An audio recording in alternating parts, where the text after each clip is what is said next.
Bismillahirrahmanirrahim. Assalamualaikum warahmatullahi wabarakatuh.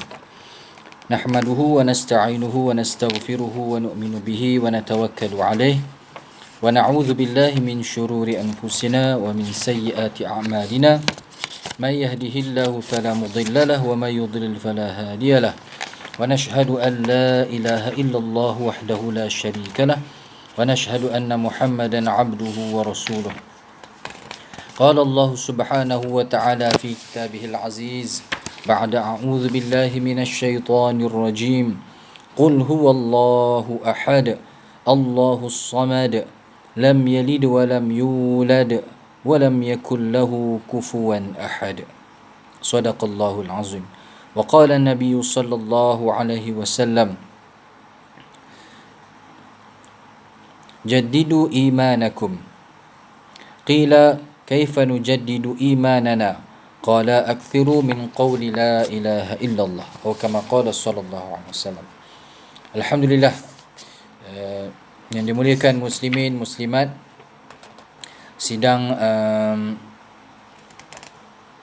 pendengar dan juga yang melihat video yang dirakamkan pada kali ini, insya-Allah di dalam rakaman kali ini khususnya kepada ahli jamaah ataupun ahli qaryah Surau Al-Hidayah Taman Desa Raya, pada rakaman untuk siri pertama bulan Februari 2021, iaitu kita akan sama-sama mengulang kaji, membincangkan dan juga mengambil faedah istifadah daripada kitab 10 Asas Aqidah karangan yang dipetik daripada kitab 40 Asas Aqidah karangan Imam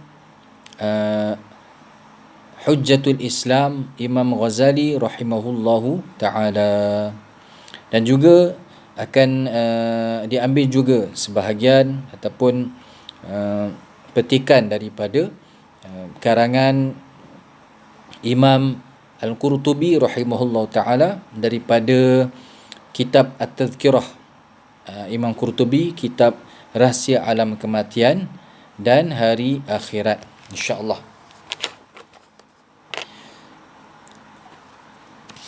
Masih lagi pada bab ataupun pada asas yang pertama daripada 10 asas akidah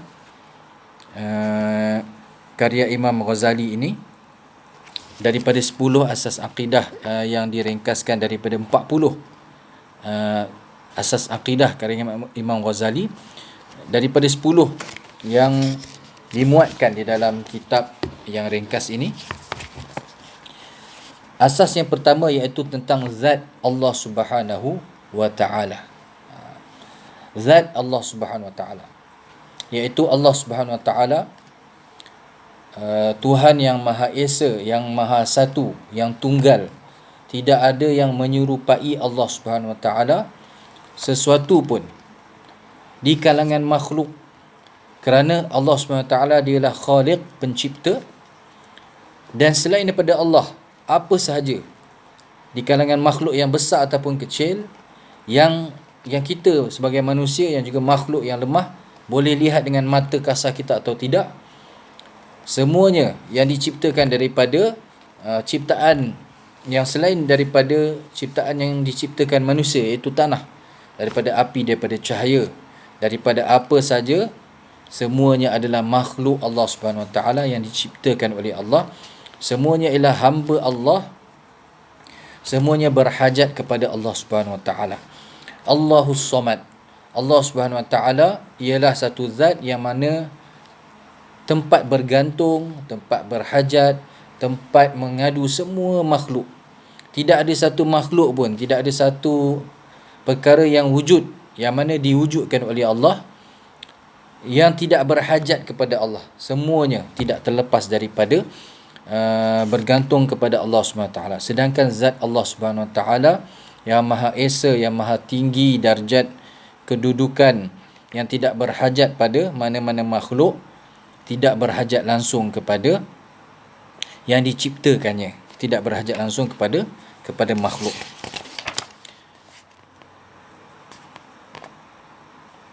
Allah Subhanahu Wa Taala bersifat kekal abadi, iaitu tiada kesudahan baginya.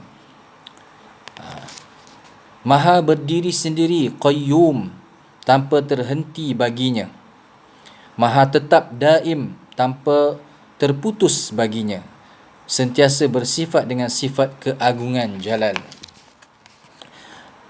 Allah Subhanahu Wa Taala, Tuhan kita, Rabb kita, pencipta kita, di mana sifat Allah Subhanahu Wa Taala sentiasa kekal, iaitu zat Allah Taala kekal, tidak akan ada penghujung, tidak akan ada kesudahan, tidak akan bertemu dengan sebarang kebinasaan, bahkan tak akan bertemu dengan apa-apa kekurangan. Zat Allah SWT tak akan berkait langsung, mustahil ada kekurangan. Apa saja yang dibayangkan daripada dalam fikiran manusia ini, daripada kekurangan yang terbayang, semua itu adalah mustahil bagi zat Allah Subhanahu Wa Taala. Dan sifat kekal abadi Allah Taala ini, maknanya kekal selama-lamanya tanpa kesudahan, ia adalah sifat yang berkait rapat dengan Allah Subhanahu Wa Taala, tidak ada permulaan baginya. Allah Subhanahu Wa Taala tidak ada permulaan. Jika manusia ini sebenarnya diciptakan, jika Allah SWT sejak menciptakan mana-mana ruh, maka ruh itu, ruh manusia akan dikekalkan walaupun berpindah alam. Mana di dunia jasad akan meninggal dunia, jasad akan hancur, akan binasa, akan sampai waktu luputnya, tapi ruh akan berpindah ke alam yang lain. Kemudian satu masa akan bangkit selepas kiamat ke alam akhirat, pada mahsyar, titian sirat seterusnya ke syurga ataupun sebaliknya ke neraka, dan dalam keadaan kekal. Allah Ta'ala akan kekalkan kita punya roh yang ada, yang Allah Ta'ala telah ciptakan ini, kekal selama-lamanya. Khalidina fiha abadah, akan kekal selama-lamanya. Namun kekalnya kita berhajat kepada Allah Subhanahu Wa Ta'ala, dan kekalnya kita ini dahulu bermula dengan ada permulaan, ada startnya, ada beginningnya, ada mula. Suatu masa dahulu kita pernah tak ada, ruh kita pernah tak ada. Semua makhluk ni pernah ada waktu yang tidak ada, tidak wujud langsung, tak boleh nak disebut langsung. Manusia ini sehebat mana pun pernah ada satu keadaan yang mana manusia ini lam yakun syai'an madhkura, tak boleh nak disebut pasal tak ada. Bukan kata masa dulu lemah, kurang lagi daripada lemah, bawah lagi daripada lemah, tak ada langsung, tak wujud. Dan Allah Ta'ala maha berdiri sendiri, Al-Qayyum, maknanya tidak bergantung kepada mana-mana selain daripada Allah, mana-mana makhluk, mana-mana benda, mana-mana pergantungan. Sedangkan manusia, walaupun telah diberikan akal, ada kekuatan jasad, ada kekuatan kepandaian, namun tetap bergantung kepada yang lain. Sesama manusia pun saling tolong menolong, saling memerlukan, saling lengkap melengkapi. Walaupun kalau kata di dalam kehidupan kita ni, contoh, ada satu orang, mana-mana manusia lah, daripada kecil, dulu masa kecil dipelihara, diasuh oleh ibu dan bapa, diajarkan bagaimana menjalani kehidupan ini, belajar daripada guru, bahkan belajar daripada kawan-kawan, belajar daripada pengalaman kesilapan yang lalu, sehingga satu masa boleh berdikari, boleh berdiri sendiri. Tetapi itu semua pun dalam sentiasa berhajat pada Allah Subhanahu Wa Taala setiap masa. Walaupun nampak tak bergantung pada orang lain, tetapi tetap tak pernah terlepas daripada bergantung dengan kekuasaan Allah Subhanahu Wa Taala. Kalau ada syarikat, katakan syarikat mula-mula nak syarikat perniagaan contohnya. Mula-mula dalam keadaan ekonomi tak stabil, simpanan tak cukup banyak. Tapi sampai satu masa tak perlu dah. Tak perlulah partner, tak perlu orang tolong. Maka dikatakan syarikat ini dah boleh berdiri sendiri. Tapi semua itu hanyalah bersifat maknawi saja. Bukan bersifat yang sebenar hakiki. Kerana yang hakikat, yang sebenar-benarnya maha berdiri, tak bergantung kepada yang lain, tak berhajat kepada yang lain, hanyalah Allah Subhanahu Wa Taala. Dan semua sifat-sifat kesempurnaan Allah Taala ini sentiasa berkekalan, tetap sentiasa bersifat kekal. Tidak ada sebarang perubahan. Tidak pernah ada waktu yang kemuliaan Allah Ta'ala, kekuasaan Allah pada tahap yang tinggi, kemudian oleh kerana ada sesuatu berlaku, maka turun darjat ataupun turunnya kemuliaan Allah Ta'ala, ataupun kurangnya kerajaan Allah Ta'ala, pemilikan Allah Ta'ala. Tak pernah pun terkesan dengan sesuatu yang berlaku pada makhluk. Sentiasa bersifat dengan keagungan jalan.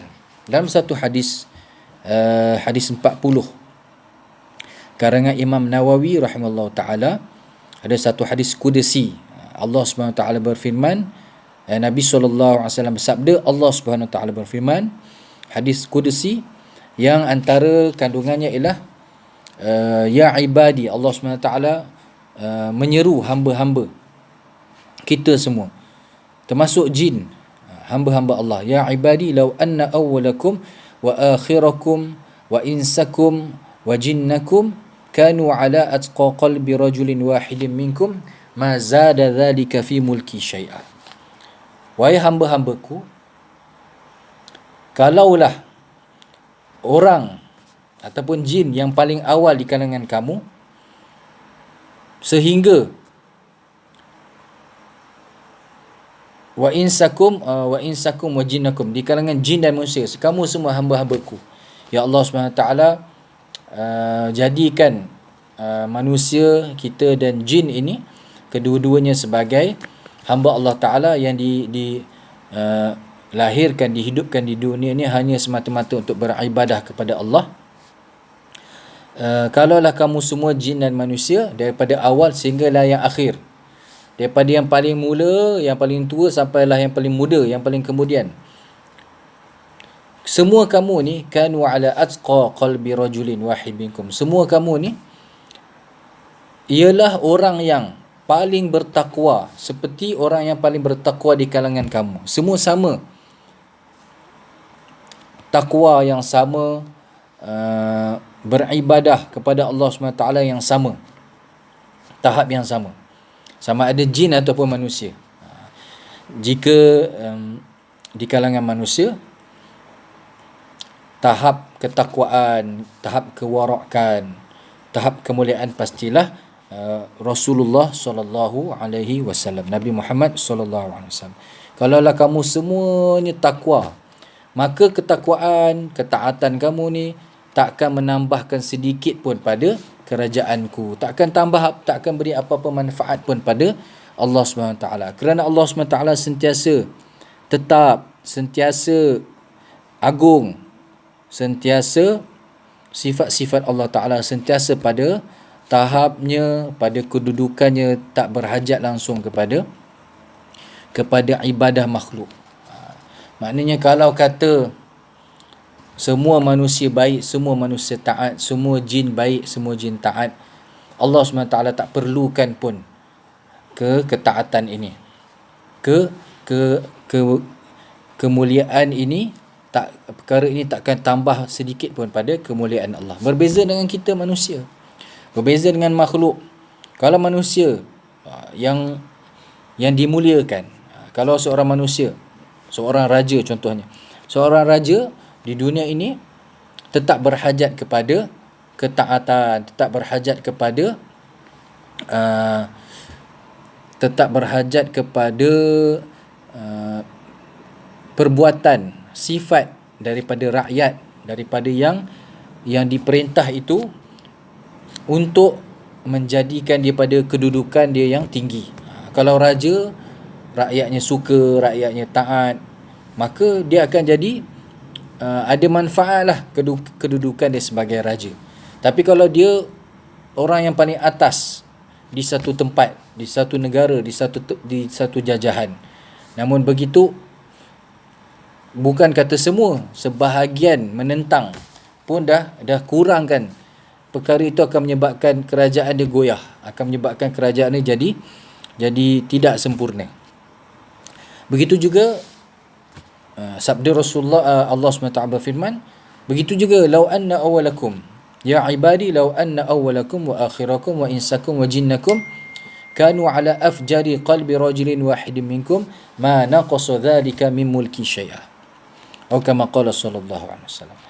Wahai hamba-hambaku, kalaulah yang awal di kalangan kamu, yang sehinggalah yang akhir di kalangan kamu, sama ada kamu semua hamba-hambaku manusia, di kalangan manusia ataupun di kalangan jin, semuanya semuanya mempunyai hati yang paling buruk, yang paling berdosa, yang paling memaksiati, paling mengingkari perintahku. Kalau kata sebelum ni semuanya bertakwa, ini tak semuanya berlawan daripada takwa. Semuanya tak takwa, semuanya ingkar. Maka keadaan ini, situasi ini juga tidak akan mengurangkan sedikit pun kerajaanku, sedikit pun kemuliaanku, tak akan beri mudarat sedikit pun kepadaku.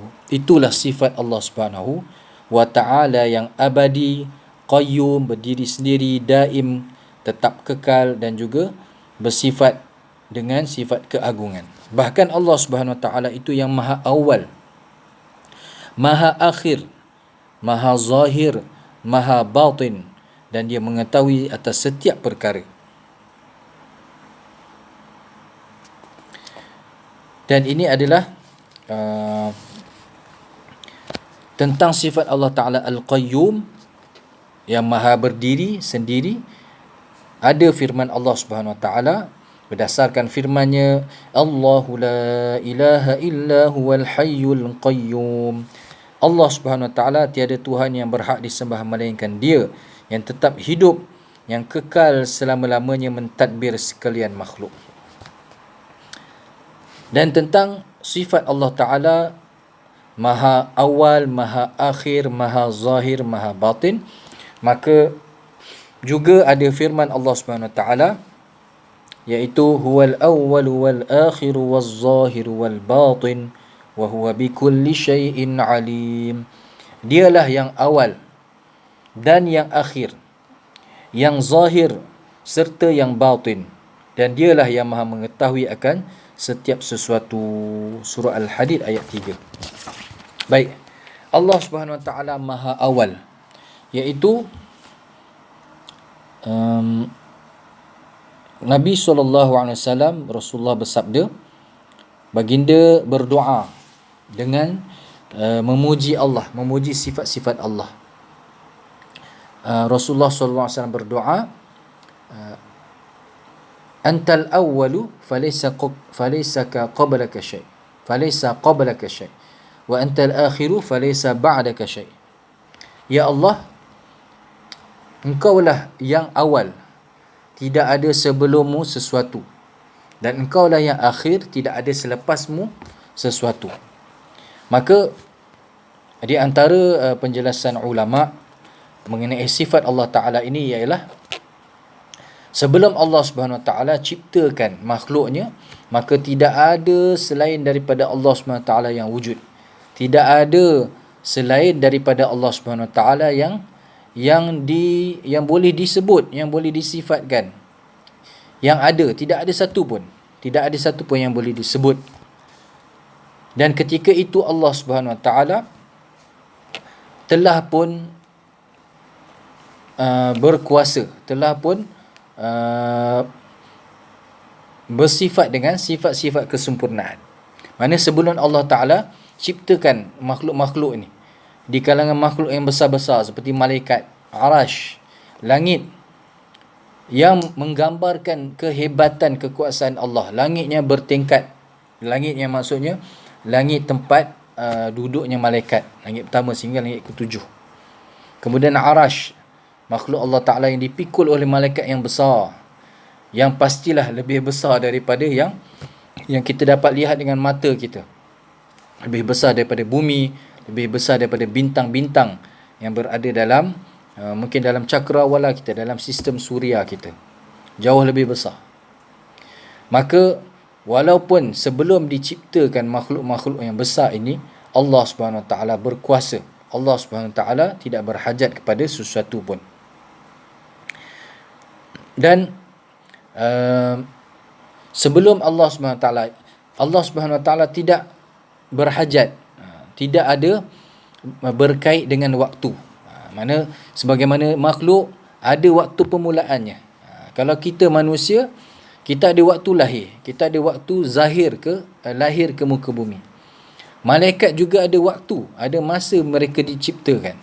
Kalau kita manusia, asalnya Nabi Adam AS diciptakan selepas daripada makhluk yang lain seperti jin, malaikat dan juga dunia ini sendiri diciptakan selepas itu. Ada makhluk-makhluk yang sebelum manusia, ada garis masa. Namun begitu Allah Subhanahu Wa Taala Rabb, Zat yang maha berkuasa, tidak berhajat dan tidak berkait dengan masa dan garis masa ini.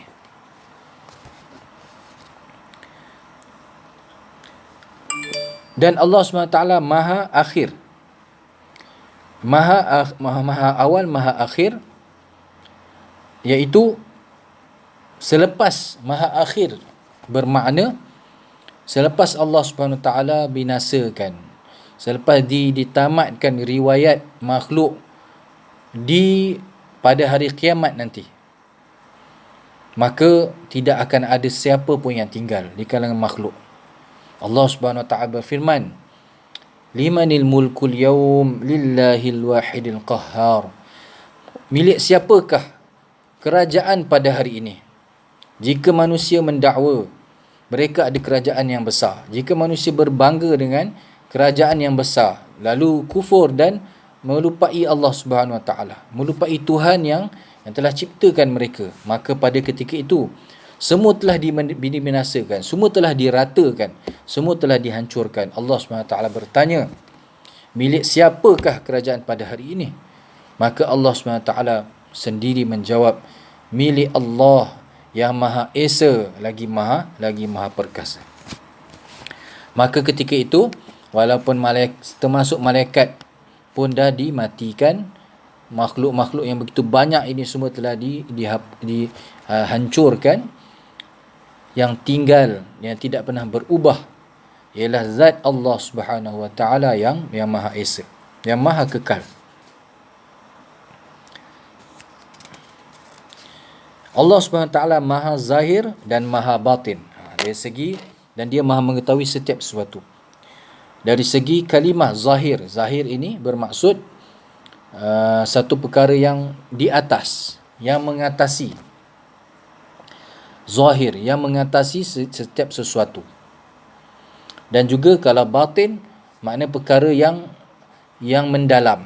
Sebahagian ulama telah mentafsirkan makna zahir dan batin juga berkaitan dengan ilmu.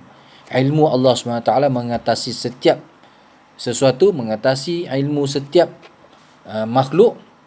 Begitu juga batin, ilmu Allah SWT maha mendalam, maha mencakupi dan juga merangkumi setiap ciptaan-ciptaannya. Imam Baghawi menyebutkan perkara itu, iaitu Imam Baghawi rahimahullah ta'ala menyebutkan, mentafsirkan maksud zahir itu ialah al-ghalib al-ali ala kulli syai', maha mengatasi, maha tinggi kekuasaan, darjatnya, martabatnya atas setiap sesuatu. Dan juga batin bermakna mengetahui setiap sesuatu.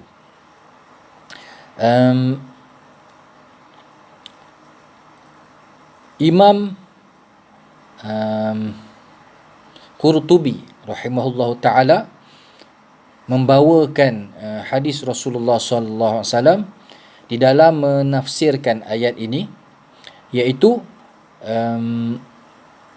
wa anta az-zahir falaysa fawqaka syai' wa anta al-batin falaysa dunaka syai'. Bermakna tidak ada satu pun makhluk yang mengatasi dari segi kedudukan martabat Allah Subhanahu Wa Taala. Yang tidak ada sesuatu pun yang di atas martabat Allah Subhanahu Wa Taala. Dan wa antal batin, tidak ada juga yang di bawah. Bermaksud sebagaimana tidak ada yang mengatasi dari segi darjat, begitu juga mendalamnya Allah Subhanahu Wa Taala, ilmunya tidak ada yang dapat mengatasinya. Maha mengetahui perkara yang mendalam. Itu maksud.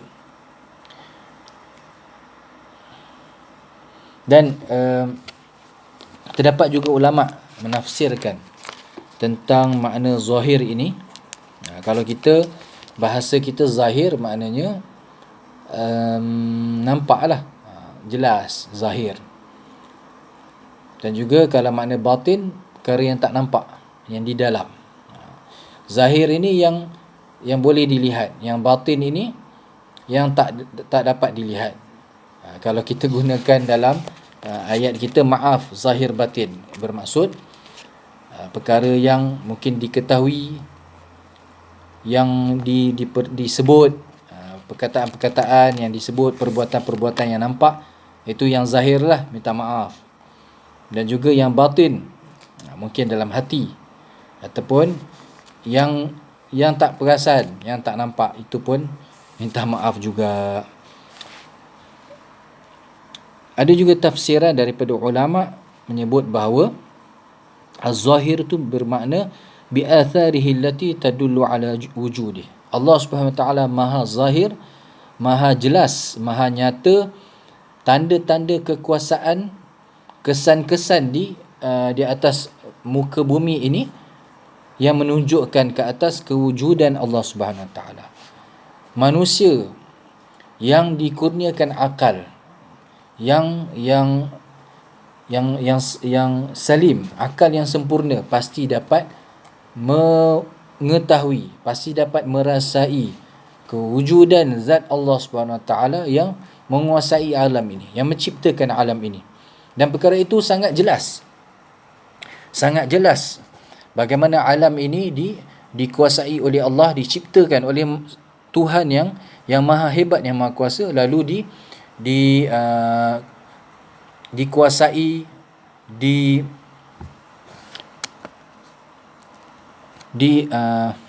bukan setakat dikuasai, bahkan sentiasa di dalam penguasaan, pemerhatian Allah Subhanahu Wa Taala. Tak ada satu pun yang terlepas. Tak ada sesuatu pun yang terlepas daripada ilmu Allah Ta'ala dan kekuasaan Allah Subhanahu Wa Ta'ala.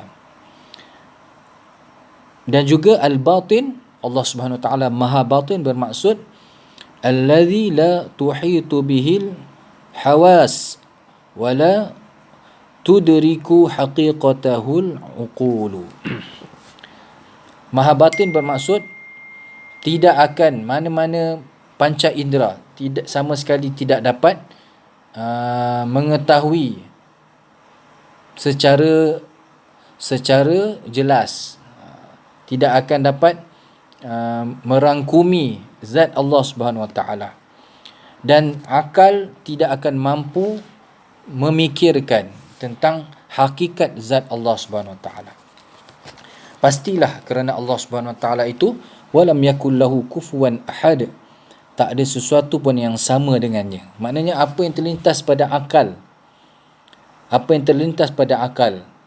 kita tentang zat Allah Subhanahu Wa Taala, maka bertentangan dengan yang sebenarnya. Pastilah akal kita itu, kerana akal kita ini juga makhluk diciptakan oleh Allah, pasti akal kita tidak dapat memikirkan ilmu yang ada pada kita, tidak dapat merangkumi berkenaan dengan zat Allah Subhanahu Wa Taala.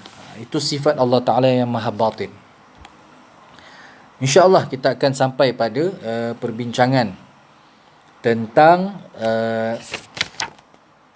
tentang sucinya Allah Subhanahu Wa Taala daripada sifat-sifat kekurangan, daripada tuduhan-tuduhan. Kerana surah Al-Ikhlas sendiri, Qul huwallahu ahad, ialah menyucikan zat Allah Subhanahu Wa Taala, menafikan cabang-cabang kekufuran. Bahkan menafikan, kata Imam Abu Ishaq Al-Isfiraini, surah Al-Ikhlas ini menafikan 8 cabang kekufuran. Di antaranya berbilang-bilang Tuhan sebagaimana yang dituduh, sebagaimana didakwa, dakwaan yang salah oleh orang-orang yang Kristian, oleh orang-orang Nasara yang mengatakan Tuhan itu lebih daripada satu, dan juga menafikan adat, bilangan, berbilang-bilang, menafikan kekurangan, menafikan kelemahan, dan juga menafikan syabih nazir, iaitu menafikan adanya penyerupaan Allah Subhanahu Wa Taala dengan makhluk. Allah Subhanahu Wa Taala tidak mempunyai anak dan tidak diperanakkan, tidak berhajat kepada anak dan juga ibu bapa. Kerana Allah Subhanahu Wa Taala dialah yang mencipta sesuatu. Tidak ada selain daripada Allah Subhanahu Wa Taala yang tidak dicipta oleh Allah, yang tidak dikuasai oleh Allah. Bahkan dalam Al-Quran, Allah Subhanahu Wa Taala berfirman, wa indahu mafatihul ghaibi la ya'lamuha illahu wa ya'lamu ma fil barri wal bahr. Allah Subhanahu Wa Taala Maha mengetahui apa sahaja yang berada di daratan dan di lautan. Wa ma tasqutu min waraqatin illa ya'lamuha. Tidak ada satu helai daun pun yang gugur melainkan Allah SWT Maha mengetahuinya. Selai daun, satu dunia, berjuta-juta pokok, jutaan, bilion pokok, bilion daun, satu helai saja yang gugur pun dengan ilmu Allah Ta'ala, diketahui oleh Allah, bahkan dengan izin Allah Subhanahu Wa Ta'ala. Semua perkara yang berlaku, termasuk yang dibuat oleh malaikat, itu semua dengan izin dan kekuasaan Allah Subhanahu Wa Ta'ala. Wallahu alam. Mudah-mudahan kita mendapat faedah, kita mendapat faedah tauhid, menyucikan Allah Subhanahu Wa Taala, mengesakan Allah Subhanahu Wa Taala daripada asas pertama, iaitu berkenaan dengan zat Allah Subhanahu Wa Taala. Kita menyembah Allah Subhanahu Wa Taala. Allah, nama zat, nama kepada zat Tuhan kepada semua makhluk. Allah, kalimah Allah itu yang dipanggil Ismul Jalalah, nama keagungan, ialah nama bagi zat Allah Subhanahu Wa Taala. Manakala yang lain seperti Ar-Rahim, Ar-Rahman, Ar-Rauf, semua itu ialah sifat-sifat, nama bagi sifat-sifat Allah Subhanahu Wa Taala. La ilaha illallah. Tidak ada Tuhan yang layak disembah, yang layak di makhluk mengabdikan diri melainkan kepada Allah Subhanahu Wa Taala. Wallahu alam. Insya-Allah kita akan sambung lagi pada siri kedua. Siri kedua berkenaan dengan 10 asas akidah ini. Siri kedua bulan Februari. Mudah-mudahan kita dikurniakan oleh Allah SWT kesempatan, umur dan juga waktu. Tadi saya ada tidak ada ambil daripada kitab At-Tazkirah, Rahsia Alam Kematian, namun ada sebutkan tentang tafsiran Imam Al-Qurtubi berkenaan dengan ayat Al-Awwalu wal-Akhir. Allah SWT yang Maha Awal dan Maha Akhir, iaitu sebelum Allah SWT tidak ada yang lain daripada Allah, hanya Allah SWT tunggal. Selepas Allah Ta'ala ciptakan makhluk, semua makhluk tidak akan berkekalan, kerana pasti akan sampai waktu binasa, hari kiamat.